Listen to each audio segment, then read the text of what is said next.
సాయంత్రం అక్కడ పాస్టర్ గారితో కలిసి డ్రమ్ము కంజీరా గ్యాస్ లైట్ ఆ పెద్ద ఆయన నడవలేకపోతున్నాడు. ఆయన దారి తప్పిపోయి బ్రహ్మాండమైన అడవి అరిసేసరికి పూలి అరిసిందండి. ఈ పక్కన ఎలుగుబంట్లు గొరగొరగొరగొరగొరలాడుతున్నాయి. శవాల్లా పడిపోయాం. వీళ్ళు ఏడుస్తున్నారు. సుమారు ఎన్ని సంఘాలు కట్టుంటారు అప్పుడు?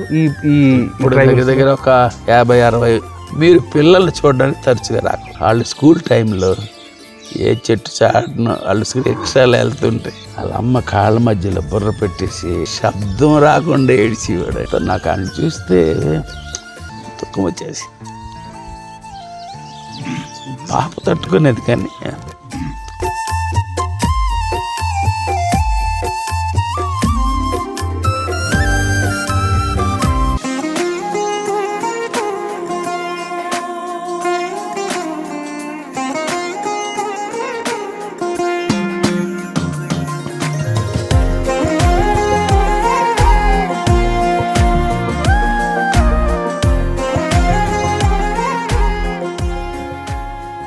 ప్రభువైన యేసుక్రీస్తు నామమునకు మహిమ ఘనత ప్రభావం కలుగునుగాక. మనం ఇప్పుడు విశాఖపట్నానికి సుమారుగా 150 కిలోమీటర్లు, అంటే ఒక ట్రైబల్స్ ఉన్న ప్రాంతానికి, అంటే అరకు నుండి సుమారు ఒక 35 కిలోమీటర్ల లోపలికి కొండ మీద ఒక బూర్జా అనే ప్రాంతంలో మనం ఉన్నామండి. ఇక్కడ ఉన్నది అందరూ కూడా గిరిజనులు. అయితే ఇప్పుడు మీకు చూపిస్తున్నాను కదా ఆ రోడ్లు, అవన్నీ చూడండి.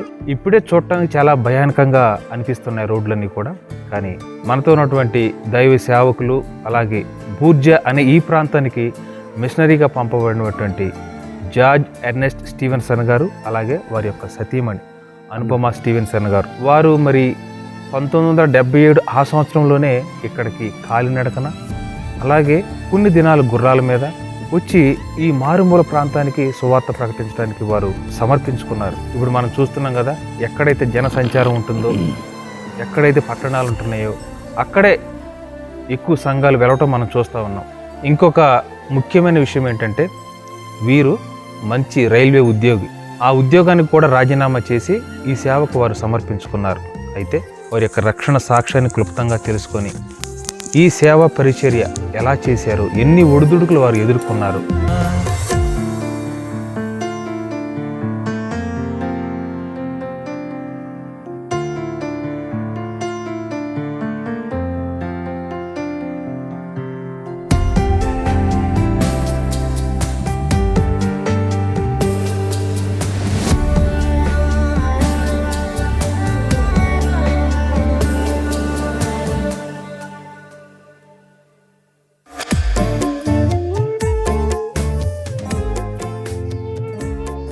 ఇతరత్ర విషయాలన్నీ కూడా వారిని అడిగి తెలుసుకుందాం. అయ్యా వందనాలు. అమ్మ వందనాలు. నాకు ఒక్కసారికి చాలా భయం వేసింది, అప్పులు డౌన్లు దిగుతూ ఉంటే. మరి మీరు ఆ కాలంలో, కరెంట్ లేని కాలంలో ఎలా వచ్చారో, ఇక్కడ సేవ ఎలా చేశారో, ఇక్కడ భాష కూడా నేర్చుకున్నారు మీరు, బూర్జా నేర్చుకొని వారికి పరిచర్య చేశారు. చాలా సంతోషం అండి. అయితే మొదట మీ రక్షణ సాక్ష్యం తెలిపి ఇక్కడ పరిచర్య రావడానికి కారణం చెప్పండి. నేను పుట్టుక క్రైస్తవుడిని. అందరూ నన్ను చాలా మంచోడు అనుకునేవారు. నేనేంటో నాకు తెలుసు. రాత్రి పడుకోవడానికి వచ్చేసరికి నాకు నిద్ర పట్టేది కాదు.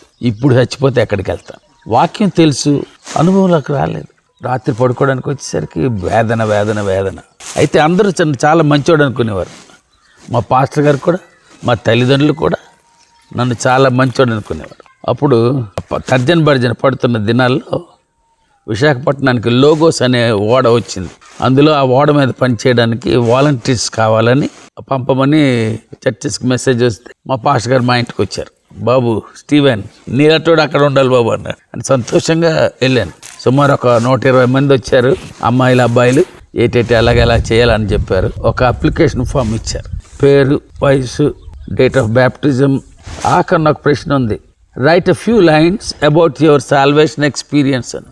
నీ రక్షణ అనుభవం గురించి కొన్ని మాటలు రాయమన్నాడు. ఆ ప్రశ్న చూసేసరికి నా గుండెలో రాయి పడిపోయింది. నేను రక్షణ పొందానని రాయకపోతే అక్కడ నన్ను వాలంటీర్గా తీసుకోరు. ఆలోచించి సాతాన్ గారు చెప్తున్నాడు, రే ఎన్ని మీటింగ్లకు నువ్వు వెళ్ళలేదు, ఏదో ఒక మీటింగ్లో రక్షణ పొందానని రాయి, ఎవడు చూడొచ్చాడు. సరే ఆలోచించి నేను అక్బర్ హక్ గారి మీటింగ్లో ప్రభుని అంగీకరించాను. నా హృదయంలో గొప్ప సంతోషం ఉన్నది. I have great Joy in my heart అని రాశాను. లేనిదాన్ని ఉన్నదన్నట్టు చెప్పాను అనమాట. ఆ వాలంటీర్స్ ఇన్ఛార్జి అందరి దగ్గర తీసుకున్నాడు అప్లికేషన్లు. నేను వచ్చేసరికి come on tell me what is your experience అని అడిగాడు. ముఖంలో ముఖం పెట్టి లేదు, నోరు మాట్లాడలేదు, అలాగ ఉండిపోయాను. We don't want you here, నువ్వు మాకు అక్కర్లేదు అని ఖచ్చితంగా చెప్పాడు. అంతమందిలో మంది దిగిపోయానండి. వాడా ఇంటికి వచ్చేసాను. ఎందుకు ఈ అవమానం? ఒకే కారణం, ప్రభుని అంగీకరించకపోవడం. ఎక్కడే ఇంత అవమానం అయితే రేపు పొద్దున అక్కడికి వెళ్తేనో మరి ఇంకా అది తట్టుకోలేవు అని చెప్పి ఆ రోజు రాత్రి పడక మీద మోకరించి నా పాపాలు ఒప్పుకొని పశ్చాత్తాపడి ఇక మీదటి ఈ జీవితం నాది కాదు నీది. హాయిగా పడుకున్నాను, భయం ఏం లేదు, ఆందోళన ఏం లేదు. నా జీవితం మారిపోయిందండి మొత్తం. నా మాటలు, నా ప్రవర్తన, నా ఫ్రెండ్స్, నేనుండే స్థలాలు, నేను చేసే పనులు అన్నీ మారిపోయాయి. అదే టర్నింగ్ పాయింట్ నా జీవితానికి. అక్కడి నుండి అప్పర్ రూమ్ ప్రేయర్ ఫెలోషిప్తో కలిసి తరచుగా సువార్తకి వెళ్ళేవాళ్ళం. ఈ లోపున ఏం జరిగిందంటే మా అంకుల్ ఒక ఆయన మా కోటపల్లిలో చర్చి స్థాపించారు. మా ఇంటికి వచ్చారు. ఎరా బాబు ఏం చేస్తున్నావు అన్న. ఖాళీగా ఉన్నాను అంకుల్ అంటే, రే బాబు నేను ఒక హాస్టల్ పెడుతున్నాను, రారా నా దగ్గర ఉండు అన్నారు. సరే వస్తానన్నాను. అదండి నా సేవకు పునాది. ఓకే. అక్కడ పిల్లల్ని హాస్టల్కి పంపించేసిన తర్వాత మరి నాకు ఇంకేం పని లేదు, బైబిల్ చదువుకోవడం, ప్రార్థన చేయడం. సాయంత్రం అక్కడ పాస్టర్ గారితో కలిసి డ్రమ్ము, కంజీరా, గ్యాస్ లైట్, పాటల పుస్తకాలు పట్టుకొని ఎక్కడికో ఒక దగ్గరికి, ఒక కళ్ళంలోనో, ఒక రోడ్డు పక్క, ఒక విలేజ్లోనో సువార్త ప్రతిరోజు. అలాగా కార్యానుకూలమైన మంచి సమయము నాకు సంప్రాప్తించి ఉన్నదని పౌలు గారు అంటారే, ఆ మాట నాకు అక్కడ నెరవేరింది. 73 ఫిబ్రవరిలో మేము రాజమండ్రి మీటింగ్స్కి వెళ్ళాం. అప్పుడు నాకు రైల్వేలో ఇంటర్వ్యూకి కాల్ వచ్చింది. అందరిని ఏవేవో ప్రశ్నలు అడుగుతున్నారు. అన్నీ ఎప్పుడో మర్చిపోయాం. ప్రభు నీ శత్రువైతే లేకపోతే వారలేదు, నేను నీ సేవ చేసుకుంటాను అన్నాను. నన్నేం అడగలేదండి ప్రశ్నలు. మీ డాడీ పని చేశారా? అవునన్నారు. ఎక్కడ చేశారు? ఖరగ్పూర్, కల్కట్టా, పలాస. మొత్తం మీద అపాయింట్మెంట్ ఆర్డర్ వచ్చి జాయిన్ అయిపోయాను. కొన్నాళ్ళు హాయిగా పనిచేశాను. కొన్నాళ్ళకి బరువుగా ఉంది హృదయం. ప్రభు రమ్మని పిలుస్తున్నాడు, నేను మొండిగేస్తాను. ఉద్యోగం మేము 7 అన్నదమ్ములు, 3 ఆడపిల్లలు, 7 తర్వాత 3 చెల్లెళ్ళు మాకు. నేను 5వ వాడిని. ఆర్థిక పరిస్థితులు అవసరం ఉంది. మా నాన్నగారు కూడా చనిపోయారు. అలా రాను బరువు ఎక్కువైపోయి ఇలాగ అలా కాదు, అటు ఇటు తేల్చుకోవాలి. ప్రభువా నువ్వు నన్ను సేవకు ఏర్పాటు చేసుకుని ఉంటే ఎంతమందిలోనన్నా నీవు నన్ను పిలిచావని నేను చెప్పుకోగలిగి ఉండాలి. ఆ నిశ్చయత నాకు నేను నీ సేవకు వస్తానని ఫాస్టింగ్ ఉండి ప్రేయర్స్. 3వ రోజున దేవుడు మాట్లాడడం మొదలుపెట్టాడు. యెషయా గ్రంథం 41:9-10 వచనాలు. బూదిగంతముల కొనల నుండి పట్టుకొని పిలిచిన వాడా, నీవు నా దాసుడు అనియు, నేను నిన్ను ఉపేక్షింపక ఏర్పరచుకుంటున్నానియు నేను నీతో చెప్పి ఉన్నాను. భయపడకము, నేను నీ దేవుడనై ఉన్నాను. దిగులు పడకము, నేను నిన్ను బలపరతును. నీతి అను నా దక్షిణ హస్తముతో నిన్ను ఆదుకు. Call confirmed. ఈ నా సమర్పణ బట్టి నేను రాలేదు, కానీ దేవుని పిలుపుని బట్టి నేను వచ్చానని నేను ధైర్యంగా చెప్పుకోగలను. నేను ఎక్కడికి వెళ్ళాలని అడిగాను. అప్పుడు ద్వితీయోపదేశకాండం 11:11 నీవు నది దాటి స్వాధీనపరచుకుంటకు వెళ్ళుచున్న దేశము కొండలు లోయలు గల దేశం. అక్కడ ఎవరు ఉంటారని అడిగాను. నీవెరుగని జనులను నీవు పిలిచెదవు, నిన్నెరుగని జనుల ఎదుట యెహోవా నిన్ను మహిమపరచగా చూచి వారు నీ వద్దకు పరిగెత్తుకొని వస్తారు. సరే నన్ను ఎవరు పోషిస్తారని అడిగాను. ఇక మీదట పగలు వెలుగుచుటకై సూర్యుడు ప్రకాశింపడు, రాత్రి వెలుగుచుటకై చంద్రుడు ప్రకాశింపడు. నీ దేవుడనే యెహోవాయే నీకు నిత్యమైన వెలుగుగా ఉండును. నీ దుఃఖ దినములు సమాప్తములగు. మా అన్నలు చెప్పలేదు, మా అమ్మతో చెప్పలేదు, డైరెక్ట్గా రిజిగ్నేషన్ రాసేసి ఇచ్చేసాను. అప్పటికి మా అమ్మగారు హార్ట్ అటాక్తో హాస్పిటల్లో ఉన్నారు. మనోడు రాలేదని అడిగింది అట్ మా అమ్మ మా వదిన గారిని. అడిగితే ఇలాగ ఫాస్టింగ్ ప్రేయర్ ఉన్నది, చేస్తున్నాడు, సేవకి వెళ్తానంటున్నాడు అని అనగానే ఆవిడ భయపడ్డది. ఆలోచిస్తుందట, దేవుని ఏర్పాటా కాదా అని ఆలోచిస్తుంటే మరుసటి రోజు ఉదయాన్న ప్రభు ఆమెతో మాట్లాడి, నీకు 10 మంది సంతానం ఇచ్చాను, ఒకరు నాకు రావాలి కదా. హాస్పిటల్ నుండి వచ్చాక థ్యాంక్స్ గివింగ్ మీటింగ్లో ఆవిడ సాక్ష్యం చెప్పారు. ఇంకా ఎవరు ఏం అడ్డు పెట్టలేదు. మళ్ళా కోటపడి వచ్చాను. అప్పుడు మా అంకుల్ ఈ కొండ ప్రాంతాల మధ్య భారం కలిగి ప్రార్థన చేస్తున్నారు. థియోఫిలస్ మహాంతి, టీకే మహాంతి గారు అని దేశమంతా తిరిగారు. ఆయన 75 yearsలో ఆయన కోటపడి వచ్చి ఎస్టాబ్లిష్ చేశాడు చర్చ్ 1969లో. అలాగే నాలాగే మరొక ఇద్దరు, ఒకరు కాజీపేట నుండి, ఒకరు హిందూపూర్ నుండి అదే టైంకి అక్కడికి చేరాం. మళ్ళీ ఒక 15 రోజులు ఫాస్టింగ్ ఉన్నాం నలుగురం. 1974 సంవత్సరం ఫిబ్రవరి 14వ తేదీన మేము అటు నుండి బయలుదేరి వచ్చామండి. ఆ నది దాటాలన్నమాట, ఇటు ఎంట్రన్స్కి నది దాటాలి. నది దాటి కొండలు ఎక్కు అటు నుండి వచ్చాం. ఇలా నడిచాం వరకు వారం రోజులు. అరకు వరకు వచ్చారా? అరకు వరకు. మళ్ళీ లోపల లూప్ లైన్స్ అన్ని చూసుకొని వారం రోజులు క్యాంపు.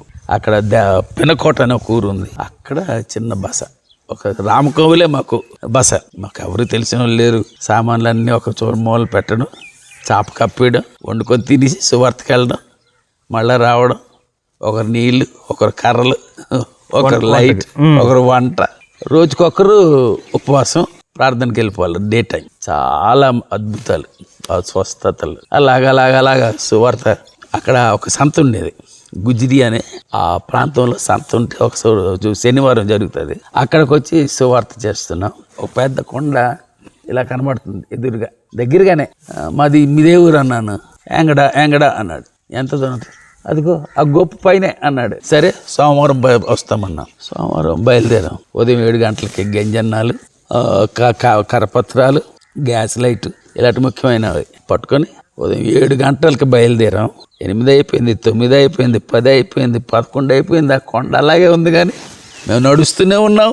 ఆ కొండ అలాగే ఉంది. అక్కడ 12 అయిపోయింది, 1 గంట అయిపోయింది. మధ్యలో భోజనం చేసాము, గంజన్నాలు తినేసి కొంత దాచుకున్నాం. రాత్రికి మళ్ళా నడుస్తున్నాం. ఆ పెద్ద ఆయన నడవలేకపోతున్నాడు. ఆయన దారి తప్పిపోయి బ్రహ్మాండమైన అడవి. కొంచెం అటు వెళ్తే ఆ కొండ కనబడుతుంది, ఆ పెద్ద కొండ అడవి అన్నమాట. దారి తప్పిపోయి అడవిలోకి వెళ్ళిపోయాం. యాంగడాకి దారేటో అని అరిసాను గట్టిగా. అరిసేసరికి పులి అరిసిందండి. మా నలుగురం అలా ఉండిపోయాం. పులి అరిసిందా? అలా ఉండిపోయామన్నమాట. అసలే దారి తప్పారు. దారి తప్పాం. అందులో పులి ఒకటి గాండ్రించింది. మనకి నోటి మాట రాలేదు. కొంతసేపు ప్రార్థన చేసుకున్నాం. సరే మళ్ళా కొంచెం ముందుకు వస్తే చిన్న దారిలా కనబడ్డది. ఇంకా అయిపోయింది, కొండ వచ్చేసింది. ఇది చేస్తే వెంగడ వచ్చేస్తుంది అనుకో. అది ఎక్కాం కష్టం మీద. ఎక్కిన తర్వాత మరో పెద్ద లోయ, దాని వెనకాల మరో పెద్ద కొండ ఉంది. మాకు అప్పటికి సాయంత్రం 5 అయిపోయింది. ఈ పక్కన ఎలుగుబంట్లు గొరగొరగొరగొరగొరలాడుతుంది. మరి లేని శక్తిని కూడగట్టుకొని లోయలోకి దిగి మళ్ళా పైకి ఎక్కామండి. దూరాన మిణుకు మిణుకు మిణుకు మిణుకుమని లైటింగ్ కనపడుతుంది, దీపాలు, బుడ్డి దీపాలు. అమ్మ ధైర్యం వచ్చింది. ఫర్రమని దిగేసామండి. కొండ దిగుని చిన్న ఏరులాగా ఉంది. అక్కడే మిగిలిన గంజన్నాలు తినేసి ఊరికి వచ్చాం. ముఠాదారింటికి వచ్చాం. అప్పుడు ముఠాదారులు ఉండేవారు. ముఠాదారింటికి వచ్చాం. శవాల్లా పడిపోయాం ఆ వరండాలో. పొద్దున్న ఎప్పుడో 5 గంటలకు స్టార్ట్ అయ్యారు. 7 గంటలకు స్టార్ట్ అయ్యాం. 7:30కి దిగాం ఈ ఊరికి. శవాల్లా పడిపోయాం. ఎవరికి సువార్త చెప్పడానికి శక్తి లేదు. కొంతసేపు నిద్రపోయిన తర్వాత నువ్వు చెప్పండి, నువ్వు చెప్పు, నువ్వు చెప్పండి, నువ్వు చెప్పు. సువార్త ఓపిక లేదు. రండి ప్రార్థన చేద్దామన్నాను. ప్రార్థన చేస్తాను. ఆకాశం మీద నుండి పెద్ద బంగారు పళ్ళాం, దాని మీద యోహాను 3:16 అని ఉంది. ఓకే. అలాగే దిగిందండి మమ్మీ. ఎక్కడ లేని బలం వచ్చింది. లేచి నిలబడ్డానండి.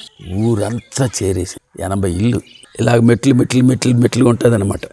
టాప్ను ముఠాదారి ఇల్లు. ముఠాదారు అంటే ఊరు పెద్ద అనుకోవచ్చు. ఊరికి పెద్ద. ఆయన ఊ అంటే ఊ, లేదంటే అంతే. ఈక్వల్ టు కింగ్ అనమాట, రాజుల ఆ ఊరికి. వాళ్ళని బాబు అని పిలుస్తారు, బాబు. అయితే ఆ రోజు చెప్పానండి యేసు వార్త.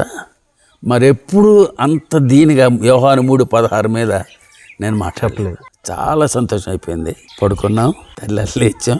వాళ్ళు వేడి వేడి గంజన్నో బెల్లం ముక్క నంచుకోవడానికి ఇచ్చారు. మళ్ళీ దిగడం మొదలెట్టు.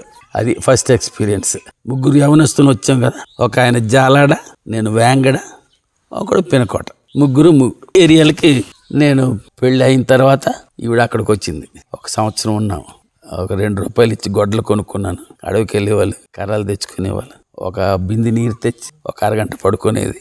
ఒక చిన్న గది ఇచ్చారు, అందులో ఉన్నాం. దేనికన్నా ఇటే వెళ్ళాలి, ఇటే రా. ఓసారి 1977లో మ్యాసివ్ గాస్పెల్ క్యాంప్, 5 డిఫరెంట్ రూట్స్లో టీమ్స్ కింద విడదీసి, నువ్వు ఇక్కడి నుంచి బయలుదేరి అక్కడికి వెళ్ళు, నువ్వు అక్కడి నుంచి బయలుదేరి అక్కడికి వెళ్ళు. అలాగా ఏరియా అంతా సర్దేసి 77 మేలు ఇటు వచ్చాం. అలా గ్రామాలన్నీ చూసుకొని ఇప్పుడు దోబరగిని అని చెప్పాను. ఇక్కడ 3 రోజులు బస్ చేసి చుట్టుపక్కల గ్రామాలన్నీ తిరిగి వెళ్ళిపోతున్నప్పుడు వీళ్ళు ఏడుస్తున్నారు. ఇక్కడ మాకు ఈ దేవుడి గురించి ఎవరు చెప్పలేదు, మీరు రండి. ఎక్కడొచ్చేస్తున్నాం, సరే మీరు యేసు ప్రభుని అడగండి, ఒకవేళ ఆయన నన్ను రమ్మంటే నేను వస్తానన్న. అప్పటికే నాకు పెళ్ళైంది, ఓ పాప. నేను ప్రార్థన చేస్తాను, ప్రభువా బూర్జ సంగతి ఏంటి, నా ప్రియుడా లెమ్ము రమ్ము మనము పల్లెలకు పోదము గ్రామ సీమలలోనే వసింది. నేను ఒంటరిగా వెళ్ళాలా ఫ్యామిలీతో వెళ్ళాలా అని అడిగి బయలుదేరాను. కానీ అన్ని క్వశ్చన్స్. అంత దూరం సామాన్ ఎవరు మోస్తారు, ఇల్లు లేదు, భాష రాదు, దారి తెలియదు. అతడు తన సొంత గొర్రెలన్నింటినీ పేరు పెట్టి పిలిచి వెలుపలికి నడిపించు. మరియు అతడు తన సొంత గొర్రెలన్నింటినీ పేరు పెట్టి పిలిచి వెలుపలికి నడిపించినప్పుడెల్లా వాటికి ముందుగా నడుచును. ఆ వాక్యం చూడగా నాకు చాలా ధైర్యం వచ్చింది. 2 బస్సులు మార్కొని వచ్చాం. ఇక్కడ ఎవరైనా క్రిస్టియన్స్ ఉన్నారా అంటే అలా గేట్ దగ్గర చెక్ పోస్ట్ దగ్గర క్రిస్టియన్ టీచర్స్ ఉన్నారు. అక్కడికి వెళ్ళాను అంటే అక్కడికి వెళ్ళి అడిగాను, ఇలా మేము సేవ చేయడానికి వచ్చాము, మా సామాన్లు మీ దగ్గర ఉంచండి, మేము మనుషులను పంపుతామంటే ముఖ్యమైనవి తీసుకొని బయలుదేరేసాం. మళ్ళా నడక. సాయంత్రం ఈ టైం అయిపోయింది, ఇప్పుడు నడలేకపోతుంది, పక్క చలి, కాళ్ళు వంకర్లు పోతున్నాయి, మంచి అడవి. అప్పుడు వచ్చాడు ఈ ఊరు అతను, యేసు ప్రభు ఎక్కడికి వెళ్తున్నావు అని అడిగా. మీ ఊరే వస్తున్నాను, ఏమైనా బరువు ఉంటే ఇచ్చి నేను తీసుకెళ్ళిపోతాను అన్నాడు. సరే ఒక సంచి ఇచ్చేసాం. నడుస్తుంటే మరొకడు వచ్చాడు వెనకాల, యేసు ప్రభు ఏంటి ఇక్కడ ఉన్నావు అని అడిగా. మీ ఊరు వస్తున్నాను, మరి అడిగారు కదా యేసు ప్రభుని గురించి చెప్పమని, అందుకు వస్తున్నానంటే అతను మాతో ఉండిపోయాడు. రాత్రి 9కి చేరేవండి ఇక్కడికి. ఆ కొండలు ఎలా దాటామో, అడవిలు ఎలాగ దాటాము, కట్టికి చీకటి, ఇలాగా సేవ ప్రారంభమైంది. ఇక్కడ అలాగ రోజు మీటింగ్ పెట్టేవాడిని, రోజు జనాలు వచ్చేవారు. అలాగ ఒక్కడు 2 3 మొదటి విశ్వాసి చాలా సీరియస్ అయిపోయాడు. అప్పుడు మా పాపకు పాల డబ్బాలు అరకులో లేదు, ఎస్కోట్లో లేదు, వైజాగ్ వెళ్ళాల్సిందే. నేను వైజాగ్ వెళ్ళాను పాల డబ్బాలు తేడానికి. ఈయన చాలా సీరియస్ అయ్యి వాళ్ళందరూ వచ్చి, ఈ దేవుడిని నమ్ముకున్నావు కాబట్టే నువ్వు ఇలాగ అయ్యావు, ఇందా కళ్ళు తాగు, సారా తాగు, ఇస్తే నేను చచ్చిపోయి పరలోకానికి వెళ్తాను, కానీ నేను ఇవి తీసుకోను అని చెప్పాడు. నేను ఇంకా వైజాగ్ నుండి రాకముందే చచ్చిపోయాడు. ఊరంతా కళ్ళ బిల్లులో అయిపోయింది. వచ్చేసరికి అతని భార్యని చంపేస్తామని మరుదులు చాలా హడాడు. అందరినీ శాంతపరిచి, బాబు యేసు ప్రభుని నమ్ముకోకుండా చచ్చిపోవడం అంటే ఏటో, యేసు ప్రభుని నమ్ముకున్న తర్వాత చచ్చిపోవడం అంటే ఏటో క్లియర్గా చెప్పాను. చెప్పిన తర్వాత కొద్దిగా చల్లారింది. అలాగా మొదలుపెట్టి no post office, no letters, contact అనమాట, నో ఫోన్, నో రేడియో. బయట ఏం జరుగుతుందో ఇక్కడ తెలియదు, టైం తెలియదు. చాలా మంది ఆడపిల్లలు పాటలు పాడేవారండి. నేర్పించాను ఒక 100 తెలుగు పాటలు కంటత. ఇప్పుడు నేను మర్చిపోయాను కానీ వాళ్ళు మర్చిపోలేదు పాటలు. ఇప్పుడు వీళ్ళు పాడతారా తెలుగు పాటలు? చాలా మంది విశ్వాసులు అయ్యారు. ఇంకా అలాగా గ్రామాలు ఈ కింద నుండి అలాగా లోయలోకి దిగితే వాలాసి నుండి గొరుగుమ్మి నుండి మేడపర్తి నుండి బొర్రా గేట్ వలస నుండి కోనాపురం నుండి ఆర్కే నగర్, అవన్నీ సంఘాలు ఏర్పడ్డాయి. ఇప్పుడు అన్ని చాలా మందికి ఇచ్చేసాం, కానీ అవన్నీ మన ద్వారా వచ్చింది. అప్పుడు ఎలా వెళ్ళేవాళ్ళు? ఇదంతా కాలినడకేనా? మరి ఇప్పుడే రోడ్లు ఎంత అధ్వానంగా ఉన్నాయి కదా, అప్పుడు ఎలా ఉండేవి? రోడ్లు లేవండి, వట్టి కాలిబాట ఉండేది. ఇది ఇలా ఇంకా కాలిబాట ఉండేది, కాలిబాట, కొండ, అడవి. మరి మీకు అప్పుడు ఏమనిపించేది కదా, ఎందుకు ఇక్కడ వచ్చిన పరిచయం ఎక్కడన్నా సిటీలోకి వెళ్తే బాగుంటది? అసలు ఆ థాటే రాలేదు. సుమారు ఎన్ని సంఘాలు కట్టి ఉంటారు అప్పుడు? దగ్గర ఒక 50-60 కాంగ్రిగేషన్ చాలా ఉన్నాయి, మందిరాలు ఏర్పడిన ఒక 50-60 ఉన్నాయి. ఇప్పుడు వాళ్ళన్ని ఆ సంఘాలు ఇప్పుడు సేవకులు ఉన్నారండి? ఉన్నారు మన ద్వారా తయారైన వాళ్ళు ఉన్నారు. అంటే ఇక్కడ గిరిజనులే. మా పాలసీ ఏంటంటే ఎక్కడ సేవకుడు ఉన్నా మనం సేవకు సహకరిస్తాం, సేవ అతంది, సంఘం అతంది, వాళ్ళది పాలసీ. మన పేరు పెట్టుకొని ఇండిపెండెంట్ ఇది లేదు, తను స్వతహాగా సేవ చేసుకొని ఆత్మలు సంపాదించుకో, అదే నీ ఆస్తి. అవును. తర్వాత మీరు అమ్మగారు మీరు ఇటు యవ్వన ప్రాయంలో అట్లా ఉన్నారు కాబట్టి తిరిగారు, సరిపోయింది. ఇప్పుడు తర్వాత మీకు పిల్లలు దేవుడు ఇచ్చారు కదా, అంటే మరి వాళ్ళ భవిష్యత్తు గురించి ఏమైనా ఆలోచించారా? భవిష్యత్తు దేవుని చేతిలో ఉందనే ధైర్యం ఉంది కదా. పిల్లలు ఇక్కడ ఏ స్కూల్ మరి స్కూల్ లేవు కదా. స్కూల్స్ లేవు. మా ఆంటీ చెప్పాను కదా ఇందాక, శుభ్రంగా తిట్టేసింది నన్ను ఆవిడ. అరే బాబు, నీ పిల్లల్ని నేను చదివిస్తానన్నారు. కండిషన్ ఏంటంటే మీరు పిల్లల్ని చూడడానికి తరచుగా రాకూడదు.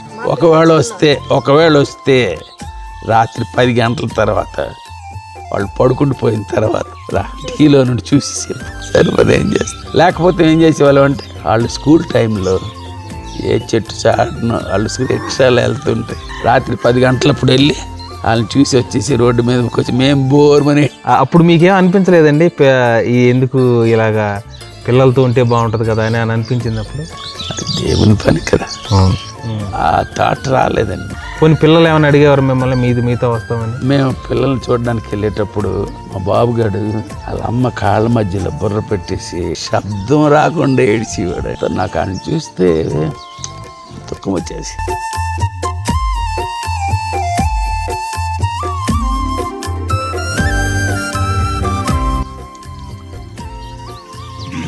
పాప తట్టుకునేది కానీ వాడు తట్టుకోలేదు. చాలా చక్కగా చూశారు మా ఆంటీ అంకుల్, చాలా ప్రేమగా చూశారు.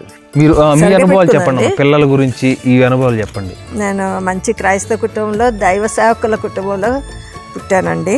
చిన్నప్పటి నుంచే వాక్యం తెలుసు.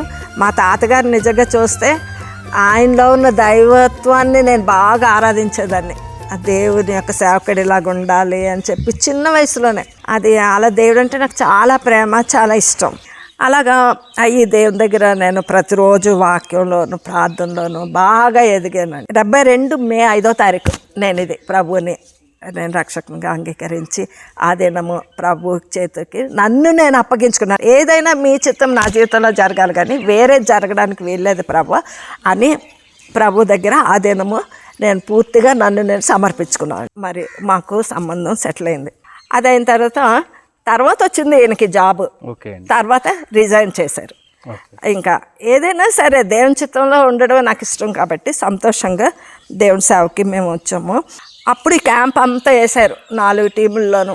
అప్పుడు ఆ టైంలో కరెక్ట్గా 1 వారం రోజులు నేను ఉపవాసం ఉండి ప్రార్థన చేసుకుంటున్నాను. చాలా కష్టమైన సేవ, అది ఎలాంటి సేవ నాకు తెలిసి, కొండలు లోయలు ఇవన్నీ చిన్నప్పటి నుంచి సేవలో తిరుగుతున్నదాన్ని కాబట్టి. అక్కడ అంత భయంకరమైన ప్లేస్లో మరి ఏదైనా జరిగితే నేను ఆయన మీద ఆడకూడదు. మీరు నా దేవుడు నన్ను తెచ్చారు కాబట్టి మీ సహాయం మీ దగ్గర నుండి నేను పొందుకోవాలి, మీ దగ్గర మొరపెట్టుకోవాలి, కానీ ఆయన మీద మరి నిందించకూడదు అని చెప్పి నేను ప్రభు దగ్గర ప్రార్థన చేసుకున్నాను. 5 days అయిపోయింది. ఇంకా 6th డే అనమాట.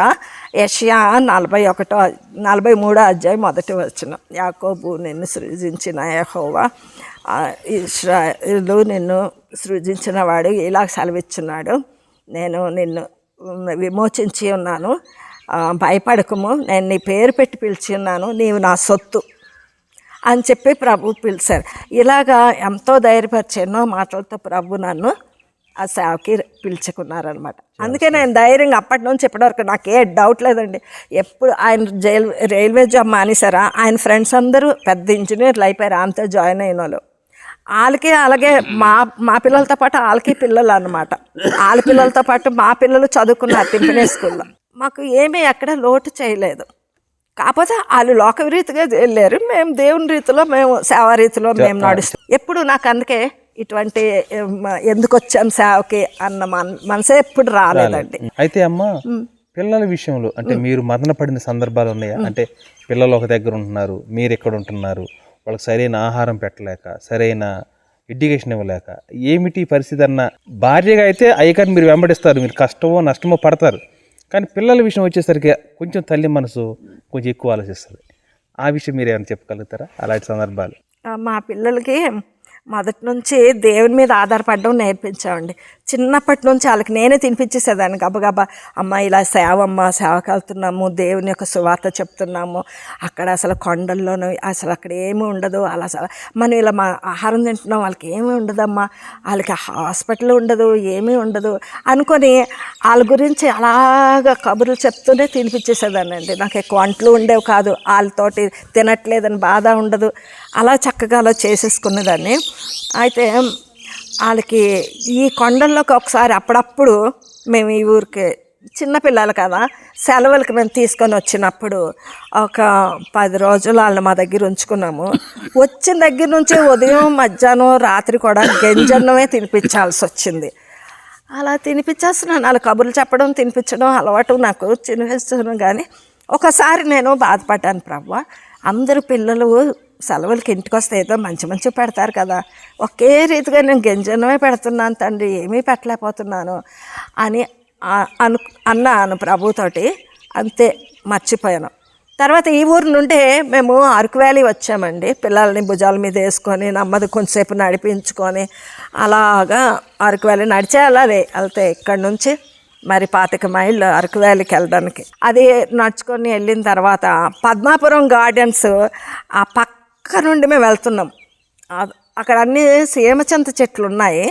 ఆ పక్క నుండి వెళ్తుంటే నా కళ్ళ ముందు చక్కగా పండిన కాయలు, సీమచింతకాయలు పడి, అబ్బాయి అంత సంతోషంతో గబా గబా వాటిని తీసి పిల్లలకి చూపించి, నానా ఇది ఎంత మంచి ఫ్రూట్స్ జీసస్ మన కోసం ఇచ్చారు రండి అనుకొని వాళ్ళకి అక్కడ ఒలిసి వాళ్ళకి తినిపించి అదే పెట్టినప్పుడు వాళ్ళు కూడా అనుకున్నట్టు ఆశ్చర్యంగా ఆలు తినడం. దేవుడు నాకు ఆ రీతిగా నాకు సహాయం చేశారని, నా ఆశ తీర్చారని నేను దేవుని చాలా స్తుతించానండి. Praise the lord. అమ్మ వందనాలు. వందనాలు.